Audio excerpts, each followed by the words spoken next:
Deal TV, learn and earn. Why do so many black women die in pregnancy?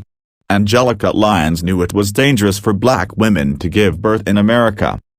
As a public health instructor, she taught college students about racial health disparities, including the fact that black women in the U.S. are nearly 3 times more likely to die during pregnancy or delivery than any other race.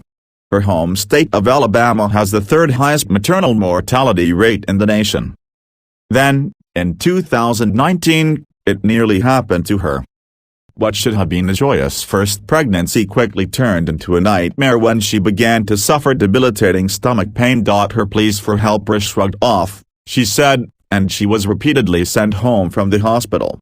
Doctors and nurses told her she was suffering from normal contractions, she said, even as her abdominal pain worsened and she began to vomit bile. Angelica said she wasn't taken seriously until a searing pain rocketed throughout her body and her baby's heart rate plummeted. Rushed into the operating room for an emergency cesarean section, months before her due date, she nearly died of an undiagnosed case of sepsis. Even more disheartening, Angelica worked at the University of Alabama at Birmingham, the university affiliated with the hospital that treated her. Her experience is a reflection of the medical racism, bias and inattentive care that black Americans endure.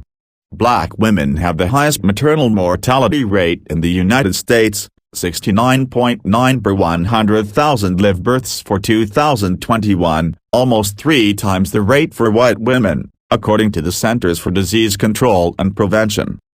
Black babies are more likely to die, and also far more likely to be born prematurely, setting the stage for health issues that could follow them through their lives.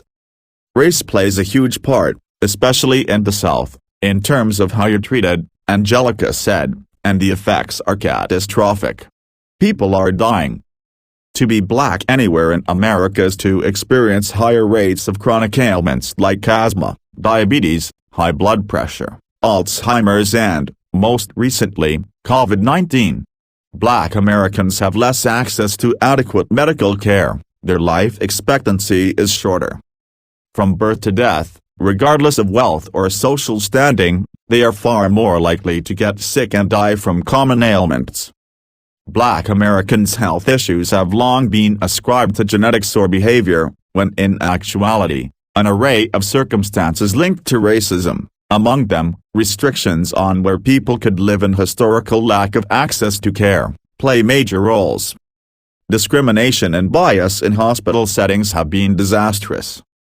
The nation's health disparities have had a tragic impact. Over the past 2 decades, the higher mortality rate among black Americans resulted in 1.6 million excess deaths compared to white Americans. That higher mortality rate resulted in a cumulative loss of more than 80 million years of life due to people dying young and billions of dollars in health care and lost opportunity. A year-long Associated Press project found that the health challenges black Americans endure often begin before their first breath.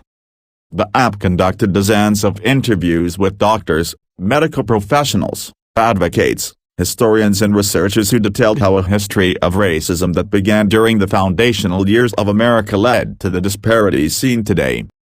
Angelica Lyons' pregnancy troubles began during her first trimester, with nausea and severe acid reflux.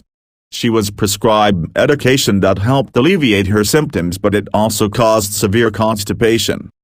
In the last week of October 2019, while she was giving her students a test, her stomach started to hurt badly.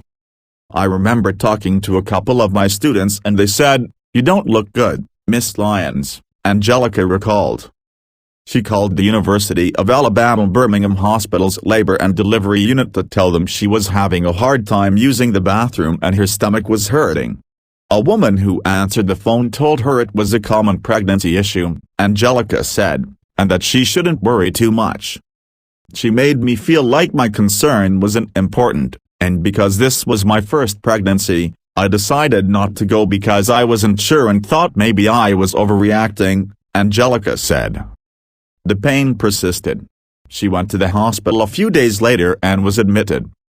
She had an enema, a procedure where fluids are used to cleanse or stimulate the emptying of bowels, to alleviate her constipation, but Angelica continued to plead with them that she was in pain. They were like, "Oh, it's nothing, it's just the Braxton Hicks contractions," she said. They just ignored me. She was sent home, but her stomach continued to ache, so she went back to the hospital a day later. Several tests, including MRIs, couldn't find the source of the issue. Angelica was eventually moved to the labor and delivery floor of the hospital so they could monitor her son's heartbeat, which had dropped slightly. There, they performed another enema that finally helped with the pain. She also was diagnosed with preeclampsia, a dangerous condition that can cause severe pregnancy complications or death. Then she began to vomit what appeared to be bile. "I got worse and worse with the pain and I kept telling them, 'Hey, I'm in pain,'" Angelica said. "They'd say, 'Oh, you want some Tylenol?' But it wasn't helping." She struggled to eat dinner that night. When she stood up to go to the bathroom, she felt a sharp pain ricochet throughout her body. "I started hollering because I had no idea what was going on," she said. "I told my sister I was in so much pain and to please call the nurse." What happened next remains a blur. Angelica recalls the chaos of hospital staff rushing her to labor and delivery, putting up a blue sheet to prepare her for an emergency C-section as her family and ex-husband tried to understand what went wrong. She later learned that she nearly died. Deal TV, learning on.